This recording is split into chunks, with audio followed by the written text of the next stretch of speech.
पांच दोस्त गर्मी की छुट्टियों में समर कैंप का आनंद ले रहे थे। देर रात बॉनफायर के पास उन्हें किसी के होने का एहसास हुआ। वे लोग इधर उधर देखने लगे। कोई तो है यहाँ। हाँ, मुझे भी ऐसा ही लगा। वे लोग कुछ समझ पाते उसके पहले ही एक साया उनके एक दोस्त को घसीट के वहां से ले गया। सभी लोग घबराकर वहां से भागे। उस गायब हुए लड़के की कोई खबर नहीं थी। वो कभी मिला ही नहीं। कहते हैं उस लड़के के गायब होने के बाद हर साल समर वेकेशन में उस कैंप साइट से कोई ना कोई गायब हो जाता था। इसलिए उस कैंप साइट को बंद कर दिया गया। 20 साल बाद गर्मी की छुट्टियां शुरू होते ही कॉलेज के 5 दोस्त आरव, कबीर, नील, तान्या और रिया कहीं एडवेंचर ट्रिप पर जाने की प्लानिंग कर रहे थे। यार, इस बार कुछ अलग करते हैं। सिर्फ घूमना नहीं, असली एडवेंचर, समथिंग थ्रिल। तो फिर पहाड़ चलते हैं। ट्रैकिंग, कैंपिंग, बॉनफायर सब मिलेगा और थ्रिल भी मिलेगा। मगर कहाँ चले? हर जगह टूरिस्ट की भीड़ है। मेरी नाना नानी का गांव है पहाड़ियों में। बहुत सुंदर जगह है। जंगल, नदी, पहाड़ सब है। और सबसे अच्छी बात, वहाँ भीड़ भी नहीं होती। मगर क्या वहाँ मजा आएगा? एक बार चलकर देखो। बस फिर क्या था, प्लान फाइनल हो गया। 2 दिन बाद पांचों दोस्त पहाड़ियों के बीच बसे उस छोटे से गांव में पहुंच गए। गांव छोटा था, चारों तरफ घने जंगल और पहाड़ों पर हमेशा तैरती हुई धुंध। ये जगह तो दिखने में बहुत ही एडवेंचरस लग रही है। एडवेंचरस नहीं, मुझे तो हॉरर लग रही है। ऐसा लग रहा है अभी कहीं से हॉरर म्यूजिक बजेगा और एक चुड़ैल मेरे सामने आकर खड़ी हो जाएगी। उसके लिए कोई स्पेशल जगह की जरूरत नहीं है। कभी भी कांच के सामने खड़ी हो जा, तुझे चुड़ैल नजर आ जाएगी। अरब की बात सुनकर रिया को गुस्सा आ गया और बाकी लोगों को हंसी। मस्ती मजाक करते हुए लोग नील के नाना नानी के घर पहुंच गए। नाना नानी ने उनका बहुत प्यार से स्वागत किया। नानी ने उनके लिए गर्मा गर्म खाना बनाया। सब लोग बहुत खुश थे।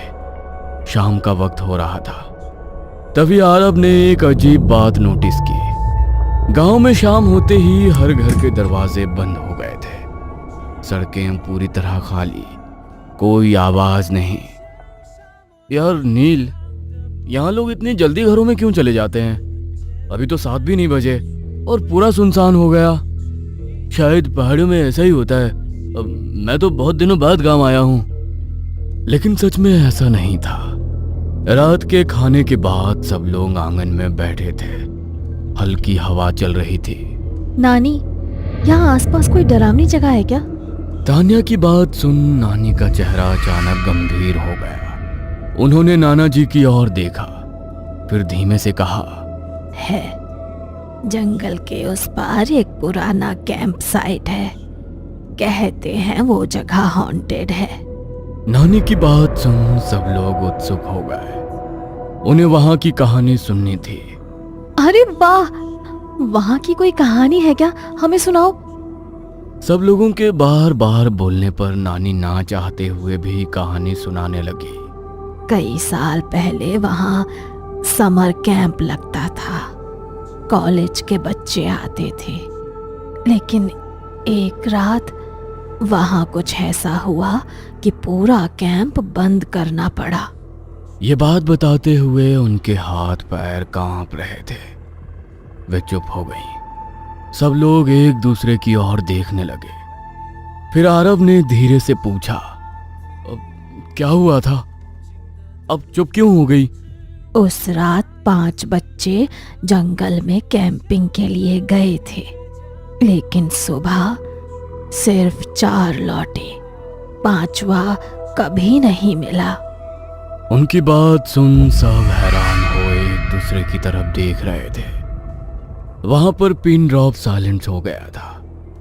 नानी ने आगे कहा, उसके बाद कई लोगों ने वहां रात में अजीब चीजें देखी, आवाजें सुनी। लेकिन अब वहां जाना मना है। अब क्या हम वहां जा सकते हैं? तुम लोग उस जगह के पास भी मत जाना। वहां से दिन में भी लोग दूर रहते हैं। लेकिन उन लोगों को ये सब सुनकर डर नहीं लगा, बल्कि रोमांच बढ़ गया। यार, यही तो असली एडवेंचर है, चलते हैं। अब साथ में चलो ना, बस एक रात कैंपिंग करेंगे और सुबह वापस, किसी को कुछ पता भी नहीं चलेगा।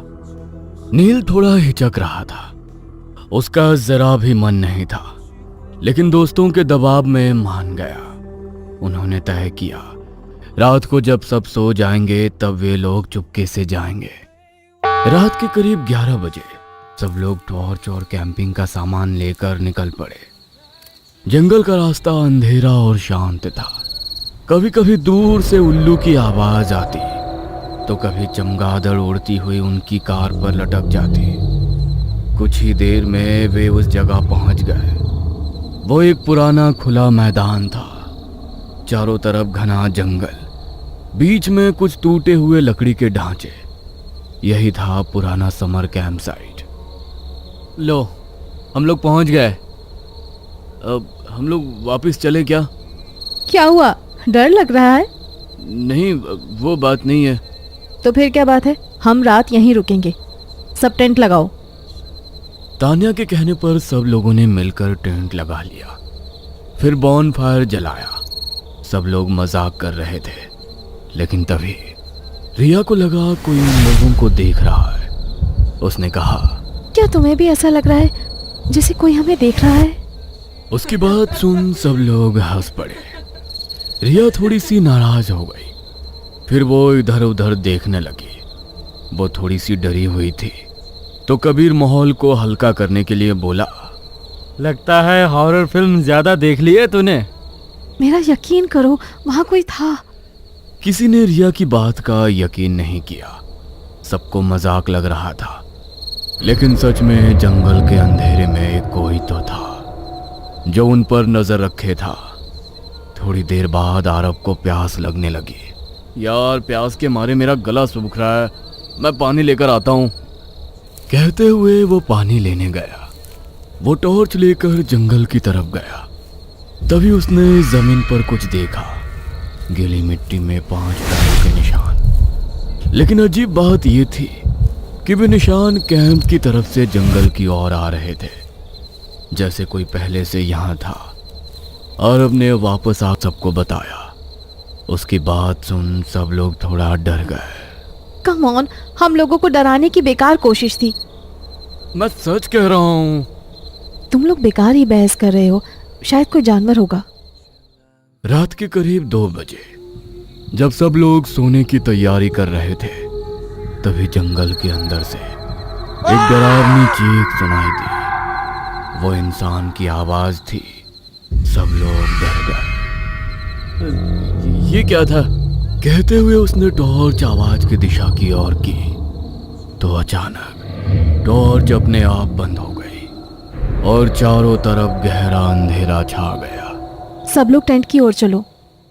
तान्या के कहने पर सब लोग टेंट के पास पहुंचे, मगर कुछ सेकंड बाद किसी के चलने की आवाज आने लगी, धीरे धीरे, जैसे कोई टेंट के बाहर घूम रहा हो। टेंट की दीवार पर एक परछाई दिखी, एक इंसान की। लेकिन वहां 5 दोस्त तो टेंट के अंदर थे, तो बाहर कौन था? यह सोच सभी डर गए। सुबह के करीब 4 बजे सबको थोड़ी देर के लिए नींद आ गई। जब आरब की आंख खुली तो उसने देखा कबीर टेंट में नहीं था। ये कबीर कहाँ गया? उसकी आवाज सुनकर सब लोग उठ गए और बाहर की तरफ दौड़े, लेकिन कबीर कहीं नहीं था। सबने उसे जंगल में खोजा, चारों तरफ देखा, मगर वो कहीं नहीं मिला। तभी नील की निगाह जमीन पर गई। वहां घसीटने के निशान थे। यह देख सब डर गए। उन्होंने तुरंत गांव वापस जाने का फैसला किया। सुबह होते ही वे भागते हुए गांव पहुंचे। नानी ने उन्हें देखा तो घबरा गई। सारी रात तुम लोग कहाँ थे? सब लोग चुप, किसी ने कुछ नहीं कहा। फिर धीरे धीरे उन्होंने सब बताया। सारी बातें सुन नानी का चेहरा सफेद पड़ गया। कैसी बात कर रहे हो? तुम 4 लोग आए थे, चारों यहीं पर तो हो। नानी आप भूल गई हो, हम 4 नहीं 5 लोग थे। हमारा दोस्त कबीर नहीं मिल रहा। कबीर का नाम सुनते ही नानी का चेहरा सफेद हो गया और वो उन्हें घर के अंदर ले गई और एक पुरानी फोटो दिखाई। वो फोटो उसी कैंप की थी। उसमें 5 कॉलेज स्टूडेंट खड़े थे। सब लोग ध्यान से फोटो देख रहे थे। तभी तान्या चीख पड़ी, क्योंकि फोटो में खड़े 5 लोगों में से एक का चेहरा कबीर जैसा ही था। वो लड़का 20 साल पहले उसी कैंप में गायब हुआ था। नानी की बातें सुन एक बार को तो सब डर गए। वे एक दूसरे की ओर देख रहे थे। लेकिन कबीर तो हमारे साथ कॉलेज में था। वो इस पुरानी फोटो में कैसे हो सकता है? क्या तुम लोग उसे सच में कॉलेज से जानते थे या अभी मिला था? सब लोग चुप हो गए, क्योंकि कबीर उनसे सिर्फ 3 महीने पहले ही मिला था। यदि कबीर वही गायब हुआ लड़का है तो उन लोगों के साथ कैसे आया? तभी अचानक आरव के फोन पर एक मैसेज आया जो कि अननोन नंबर से था। उसमें सिर्फ एक फोटो थी।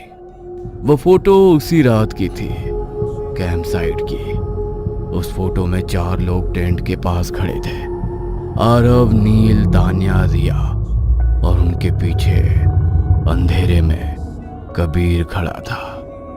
लेकिन उसकी आंखें पूरी तरह काली थी और मैसेज के नीचे लिखा था, नेक्स्ट समर कैंप में फिर आऊंगा। यह देख आरव डर गया। उसने मोबाइल नील की तरफ बढ़ाया तो नील रहस्यमयी तरीके से मुस्कुराने लगा और उसका चेहरा धीरे धीरे कबीर की तरह हो गया। क्या हुआ? मैसेज का रिप्लाई तो करो। आप लोग आएंगे ना मेरे साथ समर कैंप में?